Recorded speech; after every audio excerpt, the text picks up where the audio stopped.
Chances are that you shot a video, but it's too shaky and you don't have access to a PC to stabilize that footage.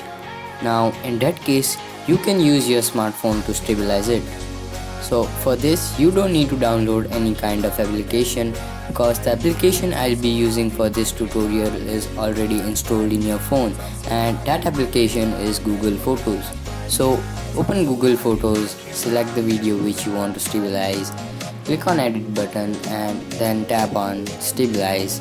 It will take a couple of seconds and then you will get a buttery smooth video from a shaky footage.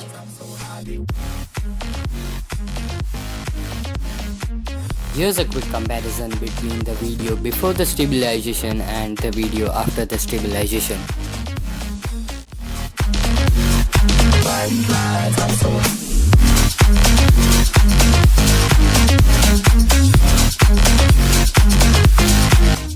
So that's pretty much it, guys. I hope you liked that video, and if you like these vertical kind of videos, do let me know in the comment section down below. So if you like this video, don't forget to hit the like button, subscribe to my channel, comment down below, and I'll catch you guys in my next one. Till then, peace.